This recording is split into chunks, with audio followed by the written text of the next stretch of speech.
കൊൽക്കത്തയിലെ ആശുപത്രിയിൽ ജൂനിയർ വനിതാ ഡോക്ടറെ ബലാത്സംഗം ചെയ്ത് കൊലപ്പെടുത്തിയ സംഭവത്തിൽ രാജ്യവ്യാപകമായി പ്രതിഷേധിക്കുന്ന ഡോക്ടർമാരോട് പ്രതിഷേധം അവസാനിപ്പിച്ച് ജോലിയിൽ തിരികെ പ്രവേശിക്കണമെന്ന് സുപ്രീം കോടതി. ഡോക്ടർമാരുടെ ഈ പണിമുടക്ക് ചികിത്സ ആവശ്യമുള്ള രോഗികളെ ഗുരുതരമായി ബാധിക്കുമെന്നും കോടതി നിരീക്ഷിച്ചു. ചീഫ് ജസ്റ്റിസ് DY ചന്ദ്രചൂഡ് അധ്യക്ഷനായ ബെഞ്ചാണ് ഇക്കാര്യത്തിൽ നിരീക്ഷണം നടത്തിയത്. എല്ലാ ഡോക്ടർമാരുടെയും സുരക്ഷയും ക്ഷേമവുമായി ബന്ധപ്പെട്ട കാര്യങ്ങൾ കോടതി പരിഗണിക്കുന്നു.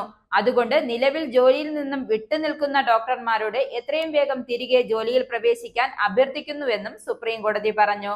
ഡോക്ടർമാർക്കും മെഡിക്കൽ പ്രൊഫഷണലുകൾക്കും അവരുടെ ആശങ്കകൾ പരിഹരിക്കാമെന്ന ഉറപ്പ് നൽകാമെന്നും ജസ്റ്റിസുമാരായ JB പർദിവാല, മനോജ് മിശ്ര എന്നിവരടങ്ങിയ ബെഞ്ച് പറഞ്ഞു. ഡോക്ടർമാരുടെ സുരക്ഷ ഉറപ്പാക്കാൻ ദേശീയ ടാസ്ക് ഫോഴ്സ് രൂപീകരിച്ച കോടതി 3 ആഴ്ചയ്ക്കകം ഇടക്കാല റിപ്പോർട്ട് സമർപ്പിക്കാൻ ആവശ്യപ്പെട്ടു. അന്തിമ റിപ്പോർട്ട് 2 മാസത്തിനകം സമർപ്പിക്കണം. നിലവിലുള്ള നിയമങ്ങൾ ഡോക്ടർമാരുടെ സ്ഥാപനത്തിലെ സുരക്ഷയെ വേണ്ടത്ര പരിഗണിക്കുന്നില്ലെന്നും ബെഞ്ച് ചൂണ്ടിക്കാട്ടി. സുരക്ഷ, തൊഴിൽ സാഹചര്യങ്ങൾ, മെഡിക്കൽ പ്രൊഫഷണലുകളുടെ ക്ഷേമം എന്നിവയുമായി ബന്ധപ്പെട്ട ശുപാർശകൾ ടാസ്ക് ഫോഴ്സ് നൽകുമെന്നും ചീഫ് ജസ്റ്റിസ് പറഞ്ഞു.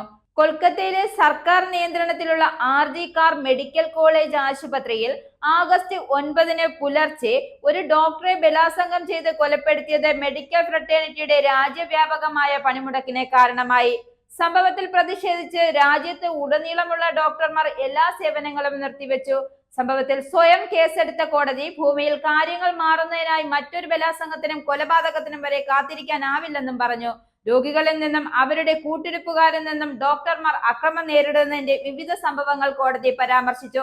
അതേസമയം ഡോക്ടർമാരുടെ സുരക്ഷ ഉറപ്പാക്കാൻ വേണ്ട കാര്യങ്ങൾ ചെയ്യുമെന്ന് കേന്ദ്ര ആരോഗ്യ മന്ത്രാലയം ഉറപ്പു നൽകി. ആരോഗ്യ പ്രവർത്തകരുടെ സുരക്ഷ ഉറപ്പാക്കുന്നതിനുള്ള നിർദ്ദേശങ്ങൾ രൂപീകരിക്കുന്നതിന് ഒരു കമ്മിറ്റി രൂപീകരിക്കുമെന്നും മന്ത്രാലയം വ്യക്തമാക്കി. സംസ്ഥാന സർക്കാരുകൾക്ക് ഉൾപ്പെടെ നിർദ്ദേശങ്ങൾ കമ്മിറ്റിയിൽ പങ്കിടാൻ സാധിക്കും.